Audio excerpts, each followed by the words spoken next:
Good morning students, आज की class में आप सभी का स्वागत है। तो आज हम पढ़ने वाले हैं इलेक्ट्रोमैग्नेटिक रेडिएशन के बारे में। तो आइए चलिए स्टार्ट करते हैं। क्या होता है इलेक्ट्रोमैग्नेटिक रेडिएशन? इसके पहले हमने क्या किया था, जब थॉमसन्स मॉडल और रदरफोर्ड का स्कैटरिंग मॉडल पढ़ रहे थे, उस टाइम पे हमने इलेक्ट्रोमैग्नेटिक रेडिएशन के बारे में थोड़ी सी जानकारी अर्जित कर ली थी। पहले ही उसके बारे में थोड़ा सा हमने समझ लिया था कि क्या होता है, लेकिन आज हम उसको थोड़ा सा वास्ट में पढ़ेंगे कि क्या है आपका इलेक्ट्रोमैग्नेटिक रेडिएशन। देखिए, सन से जो रेडिएशन आती है, एक तो वो है इलेक्ट्रोमैग्नेटिक रेडिएशन जो कि अर्थ पे आती है। ठीक, इन रेडिएशंस में जो सन से आती है उसमें बहुत सारे अलग अलग फ्रीक्वेंसी के रेडिएशन क्या होते हैं, शामिल होते हैं। स्पेक्ट्रम, ठीक है, प्रकाश का बंच स्पेक्ट्रम कहलाता है। और ये जो स्पेक्ट्रम सन से आते हैं अर्थ में, उसको ही हमको क्या करना है, स्टडी करना है। तो जो इलेक्ट्रोमैग्नेटिक रेडिएशन है, उनका जो नेचर है वो दो प्रकार का होता है। ठीक है, एक तो वेव नेचर होता है और एक होता है पार्टिकल नेचर। ठीक, वेव नेचर में वो वेव के फॉर्म में ट्रेवल करते हैं और पार्टिकल नेचर में कण की प्रवृत्ति होती है। जैसे कि एग्जांपल के लिए आपने टिंडल इफेक्ट के बारे में अर्लियर क्लास में पढ़ा होगा। तो टिंडल इफेक्ट में क्या होता है कि पार्टिकल नेचर में हम देखते हैं कि अगर सपोज इस क्लास में पूरा अंधेरा कर दिया जाए, ठीक है, और अंधेरे के बावजूद किसी एक होल से प्रकाश अंदर आए, तो उसमें प्रकाश के कण क्या होते हैं, तैरते हुए दिखाई देते हैं। आपने देखा होगा ना, जैसे कि गर्मी के दिनों में आप देखेंगे कि जैसे कि आपका क्या हो गया, खाट हो गया है ना, और खाट के नीचे जैसे होल रहता है ना, उसके नीचे क्या रहते हैं, प्रकाश जाते रहते हैं धूप के। तो उसमें क्या रहता है, छोटे छोटे पार्टिकल ऐसे लगते हैं जैसे उसमें तैर रहे हैं। तो एक तो होता है इलेक्ट्रोमैग्नेटिक जो रेडिएशन है उनका वेव नेचर होता है, दूसरे का होता है पार्टिकल नेचर। ठीक है, ठीक। इलेक्ट्रोमैग्नेटिक रेडिएशन, इसमें क्या होता है, दो फील्ड काम करते हैं। एक तो इलेक्ट्रिक फील्ड काम करता है और दूसरा क्या काम करता है, आपका मैग्नेटिक फील्ड काम करता है। ये है एक मैग्नेटिक फील्ड और एक ये है इलेक्ट्रिक फील्ड। जेम्स मैक्सवेल ने क्या किया था, इलेक्ट्रोमैग्नेटिक स्पेक्ट्रम या रेडिएशन के बारे में हमको बताया था। अब इस वेव नेचर में एक तो आपका मैग्नेटिक फील्ड भी शामिल है और एक इलेक्ट्रिक फील्ड शामिल है। तो इलेक्ट्रोमैग्नेटिक जो रेडिएशन है उनके बारे में हम क्या लिख सकते हैं, यहाँ पे मैं लिख रही हूँ, आप ध्यान देंगे। Electromagnetic radiation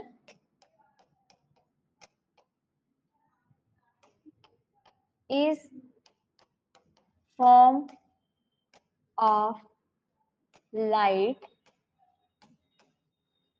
or energy which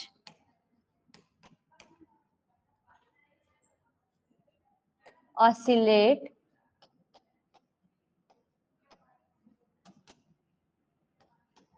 perpendicular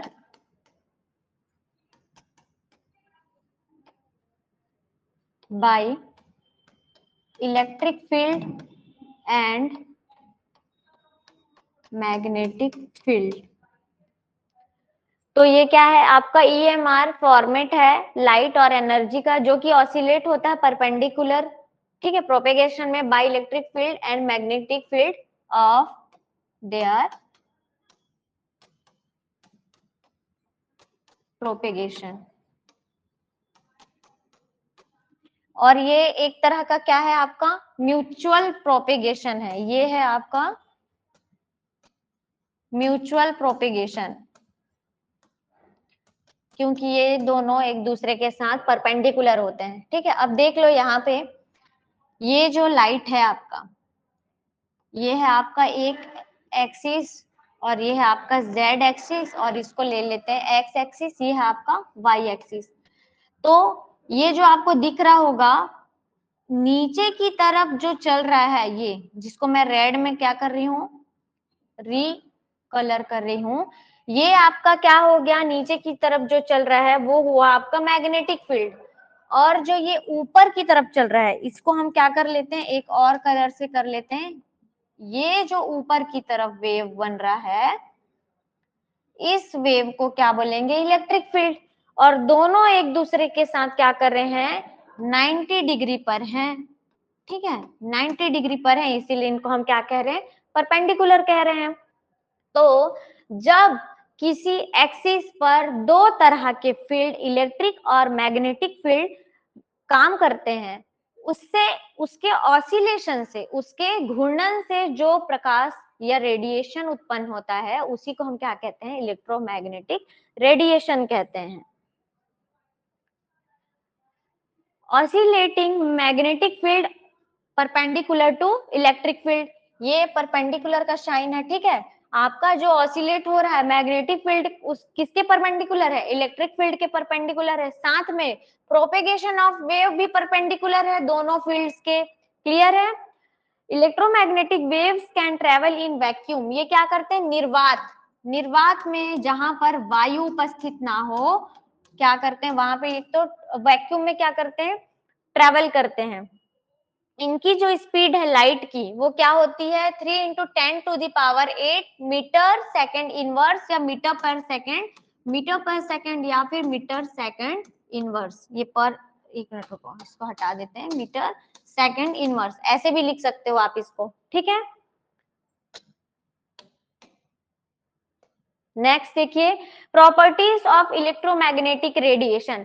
ये आपका इलेक्ट्रोमैग्नेटिक स्पेक्ट्रम है भाई, जो जो स्पेक्ट्रम, इसके रेडिएशन जो भी फ्रीक्वेंसी उसके अंतर्गत आते हैं, ये देख लीजिए, उनका मेंशन यहाँ पे किया है।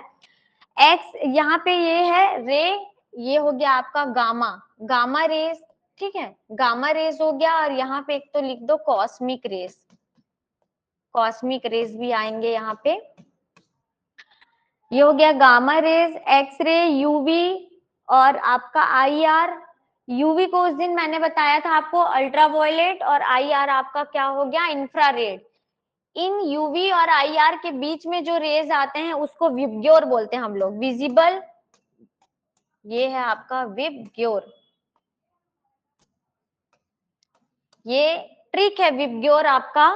V का मतलब हो गया वॉयलेट, I का मतलब हो गया इंडिका, और B का मतलब ब्लू, G का मतलब ग्रीन, ये Y का मतलब क्या हो गया, येलो, O का मतलब ऑरेंज, और I का मतलब क्या हो गया आपका रेड। तो ये विजिबल स्पेक्ट्रम में कितने कलर आते हैं, विबग्योर कलर आते हैं, 3+3 और एक ये 3+4 7, टोटल कितने कलर आएंगे, 7 कलर आते हैं विबग्योर में। ये विबग्योर आप कैसे रैम्बो से याद रख सकते हो, ठीक है। तो जो आपका इंद्रधनुष होता है वो भी विबग्योर में क्या रहता है, उसके सारे कलर्स रहते हैं। तो ये हो गया आपका। और जैसे जैसे देखो, ये इलेक्ट्रोमैग्नेटिक स्पेक्ट्रम का एक सीरीज है, ठीक है। इस सीरीज में आपका जैसे जैसे आपका लैम्डा इंक्रीज होगा, लैम्डा क्या है आपका, इसको अभी आगे देखेंगे, लैम्डा, और ये क्या है, न्यू, ये है फ्रीक्वेंसी, और ये है आपका लैम्डा वेवलेंथ, ठीक है। तो जैसे लैम्डा क्या होगा आपका, इंक्रीज होगा, न्यू क्या होगा, डिक्रीज होता जाएगा। इसका एक फॉर्मूला है, nu is directly proportional to, nu is anti proportional to 1/λ। जो लैम्डा है अगर आप बढ़ाओगे तो न्यू कम होगा, और न्यू अगर आप कम कर बढ़ाते हो तो लैम्डा क्या होगा, कम होगा। तो ये क्या है, इनवर्सली प्रोपोर्शनल रहते हैं, ठीक है, इनवर्सली प्रोपोर्शनल टू 1/λ, ये हो गया उसका फॉर्मेट। तो जो कॉस्मिक रेज है, सबसे पहले तो हम लोग यहाँ पे, ये क्या है आपका लेफ्ट है और ये आपका राइट है, इसको ध्यान रखेंगे। जैसे जैसे हम लेफ्ट टू राइट जाते जाते हैं, ठीक है, तो हमारा क्या होते जाता है, लैम्डा इंक्रीज होता है, लेकिन न्यू क्या होता है, डिक्रीज होते जाता है। तो पहले इसको यहाँ पे देख लो, और एक बार आप चाहो तो स्क्रीनशॉट भी ले सकते हो, ठीक है।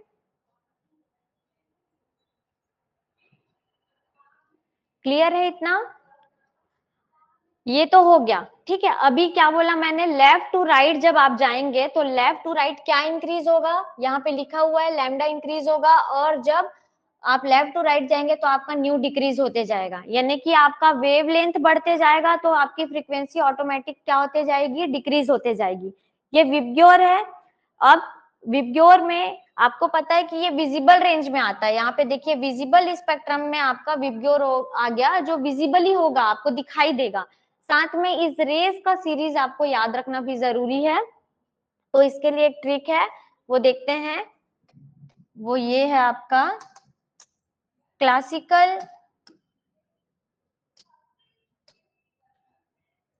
एक मिनट रुक जाइए, ठीक, क्लासिकल गाड़ी XUV इन माई रेंज। इसका ट्रिक क्या है, देखो आप स्पेक्ट्रम को इजीली याद रख सकते हो। क्लासिकल गाड़ी XUV इन माई रेंज, क्लासिकल से आपका क्या हो गया, कॉस्मिक, कॉस्मिक रे। गाड़ी से आपका हो गया गामा,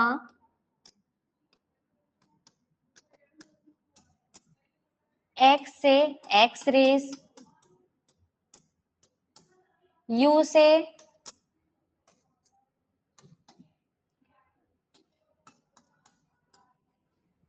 यूवी से अल्ट्रावायलेट, इन से इंफ्रारेड, ठीक है, IR लिख सकते हैं इसको, इंफ्रारेड। माई से माइक्रोवेव और माइक्रोवेव रेडिएशन या माइक्रो रेडिएशन, ठीक है, और R से रेडियो वेव।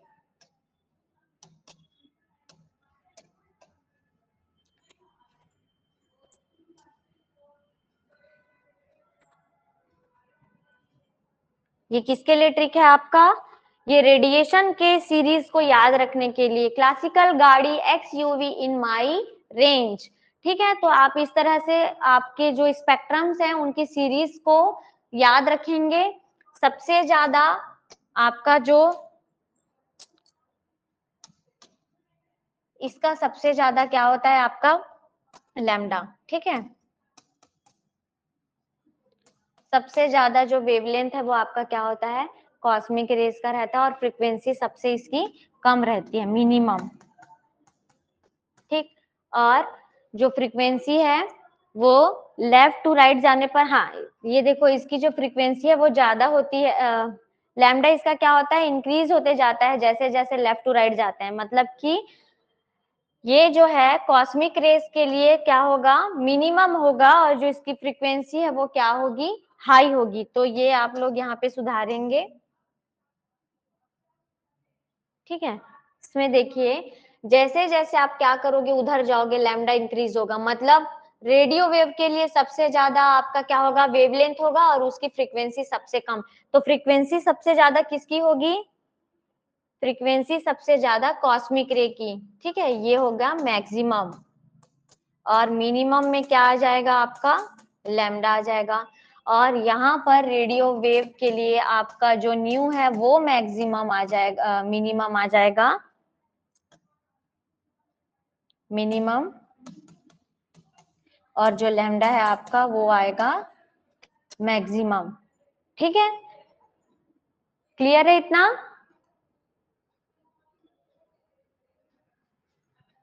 ठीक, नेक्स्ट देखते हैं, रिप्रेजेंटेशन ऑफ इलेक्ट्रोमैग्नेटिक वेव्स, उसका रिप्रेजेंटेशन, जैसे कि आप किसी भी चीज को बताना चाहते हैं तो उसका एक अपना रिप्रेजेंटेशन करने का तरीका होगा, उसको कैसे एक्सप्लेन करेंगे, तो मैग्नेटिक वेव, रेडियो वेव, ये सब बोल तो रहे हैं, लेकिन इनको हम किससे डिफाइन करेंगे, वही वेवलेंथ, फ्रीक्वेंसी और वेव नंबर से।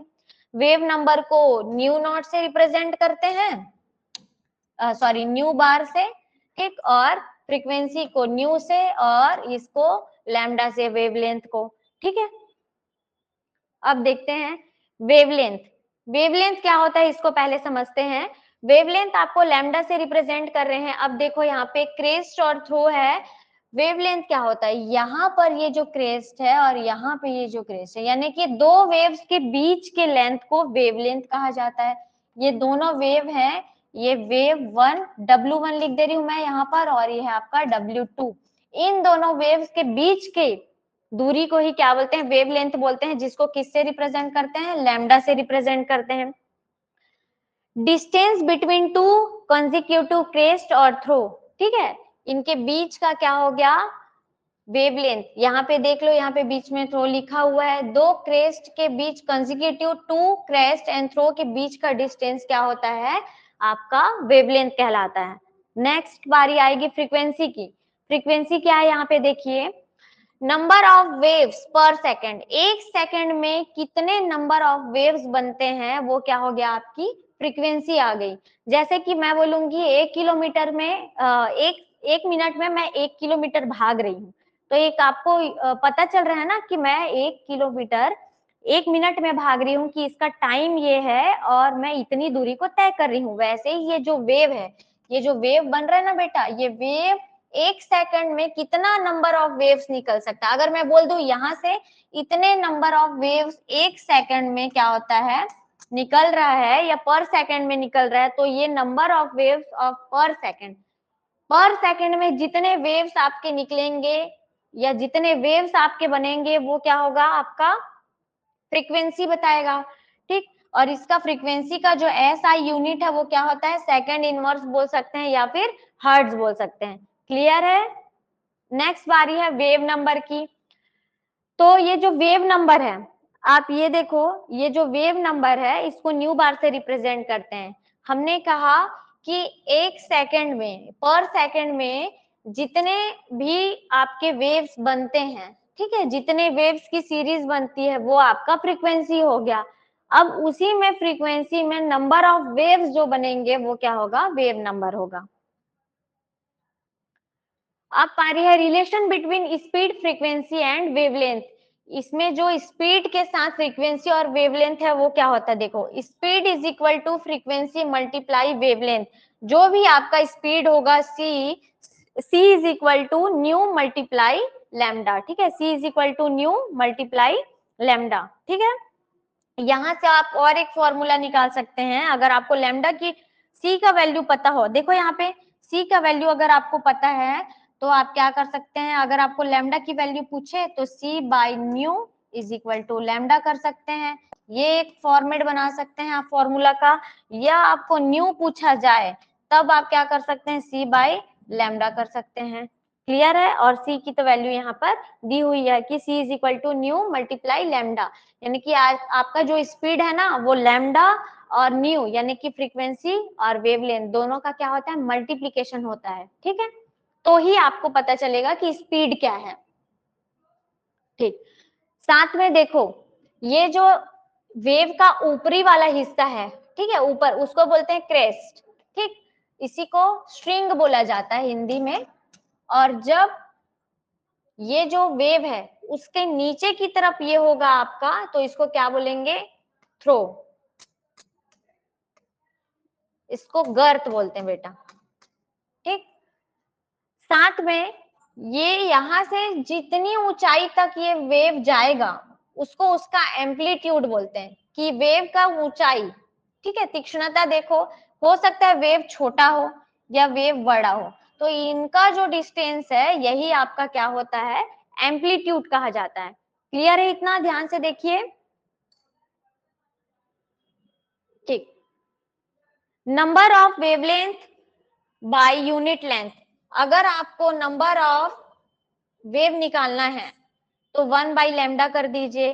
Wave number is equal to 1 by lambda, इसका जो यूनिट होता है मीटर इनवर्स होता है। ठीक, नंबर ऑफ वेव लेंथ और number of wave number is equal to 1 by lambda, ये फॉर्मूला याद रखेंगे। अगर आपको वेव नंबर पूछा न्यू बार तो 1 बाई लैम्डा। ठीक है, ये उसका फॉर्मूला हो गया। ठीक है, अब इससे रिलेटेड क्वेश्चन देखते हैं। आपने इलेक्ट्रोमैग्नेटिक वेव को तो जान लिया, उसके डेफिनेशन को भी समझ गया, और उसके इलेक्ट्रोमैग्नेटिक रेडिएशन के अंदर कितने रेज आते हैं, उसके स्ट्रिक उसके जो जितने रेंज है ना कलर्स के, उसको आपने ट्रिक के थ्रू देखा।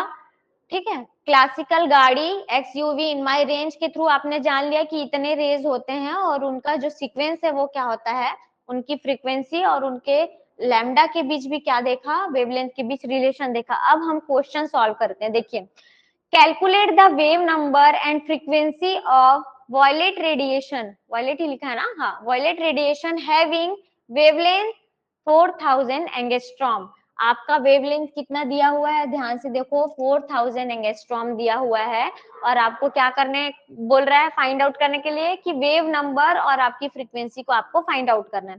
देखो लैम्डा की यहाँ पर वैल्यू दी हुई है, और एंगस्ट्रॉम, एंगस्ट्रॉम का जो वैल्यू होता है 1 angstrom is equal to 10 to the power minus 10 meter होता है। ये आप याद रखेंगे, इसके पहले भी मैंने पिकोमीटर, नैनोमीटर के बारे में और माइक्रोमीटर, एंगस्ट्रॉम, इन सब के बारे में आपको क्या किया हुआ है, बताया हुआ है कि जैसे कि 1 fermi is equal to 10 to the power 15 metre होता है माइनस, ठीक।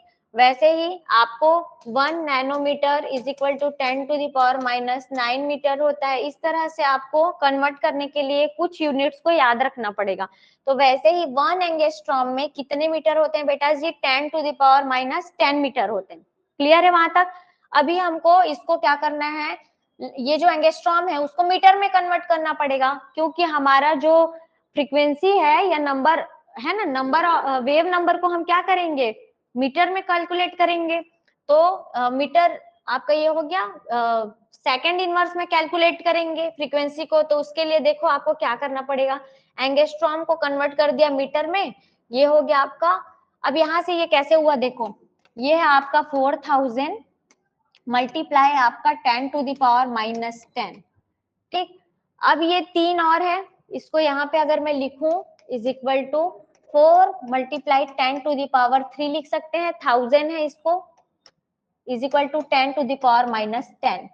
अब देख लो यहाँ पर शॉर्ट में 10 टू द पावर माइनस 10 हो गया, माइनस 10 प्लस 3, तो ये 10 टू द पावर माइनस 7 आया। यहाँ पे देख लो वही लिखा हुआ है 10 to the power minus 7, 4 multiply 10 to the power minus 7 metre. उसको शॉर्ट में लिख दिया है उसने 4000 को, और क्या कर दिया, उसके जो नंबर ऑफ टेंस थे ना 10 टू द पावर 3, उसको उसने माइनस कर दिया है 10 से। तो आपके पास फाइनली जो 10 की वैल्यू है 10 टू द पावर माइनस 7 आ गई। अब ये वैल्यू हमको पता चल गया। अब वेव नंबर निकालना है, तो अभी थोड़ी देर पहले ही फॉर्मूला दिखा है, wave number is equal to 1 by lambda. चलिए इसका वैल्यू पुट कर दीजिए इस फॉर्मूला के अंदर। वैल्यू पुट करने के बाद आपके पास एक आ गया वैल्यू, वो हो गया wave number. Similarly c is equal to nu lambda, अभी तो देखा है ना, speed is equal to wavelength into frequency, speed is equal to wave length multiply क्या होता है, फ्रीक्वेंसी होता है। वही चीज तो लिखा हुआ है यहाँ पे, c is equal to nu lambda. Value put कर दीजिए, c की वैल्यू फिक्स होती है 3 इंटू 10 टू द पावर 8, ये आपको याद रखना पड़ेगा, मीटर पर सेकेंड, ठीक। और न्यू की वैल्यू निकालनी है, और अपने पास तो लैम्डा की वैल्यू है, यहाँ से उसको क्या कर दो, ट्रांसफर कर दो, और न्यू की वैल्यू कैलकुलेट कर लो। तो इस तरह से आपको कुछ क्वेश्चन है जो सॉल्व करने के लिए दे सकता है, जो कि इलेक्ट्रोमैग्नेटिक रेडिएशन पे बेस्ड है, ठीक।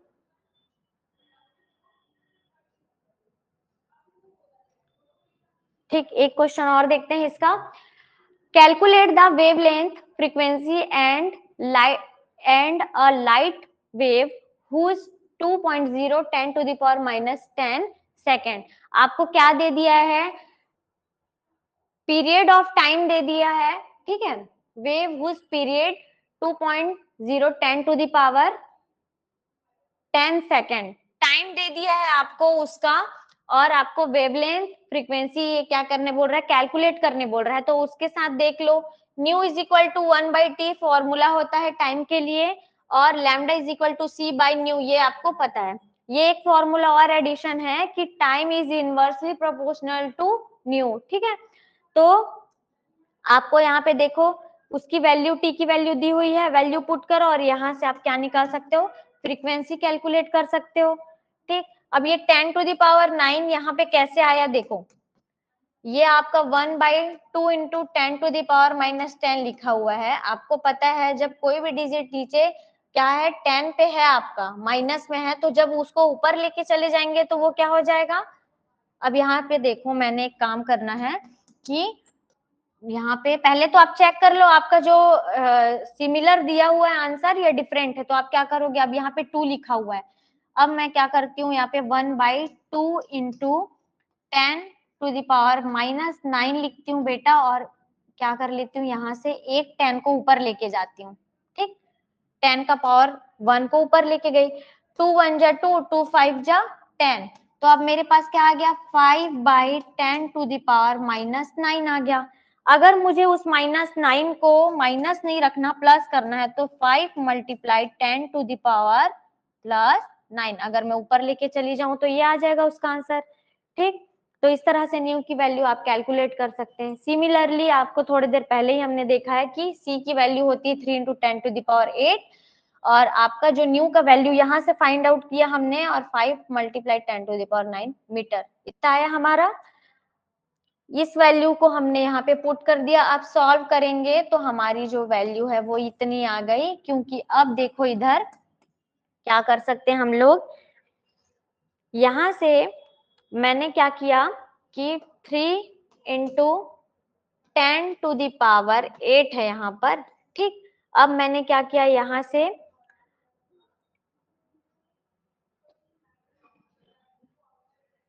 एक 5 × 10 टू द पावर 9 है ना, तो यहाँ ये पहले लिख लिया मैंने, देखो। अब यहाँ से कैसे सॉल्व करेंगे, 3 × आप 10 कर दो, तो इसको 10 टू द पावर 7 लिख दो, ठीक। और यहाँ पे आपका 5 है, मल्टीप्लाई 10 टू द पावर 9 है। अब देखो 5 1 जा 5, इसको मैंने मल्टीप्लाई किया तो 30 आया, 5 1 जा 5, 5 6 जा 30 आया यहाँ पे, तो 6 × 10 टू द पावर 7, और ये वाला 10 अगर आप ऊपर लेके जाओगे तो -9। अब क्या आ गया, इसको सॉल्व करोगे तो 6 × 10 टू द पावर -2 आया सॉल्व करने पे।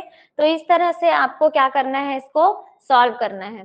तो आज की क्लास के लिए इतना ही। नेक्स्ट क्लास में हम नेक्स्ट टॉपिक के साथ फिर से आएंगे। तब तक के लिए thank you so much for watching this class.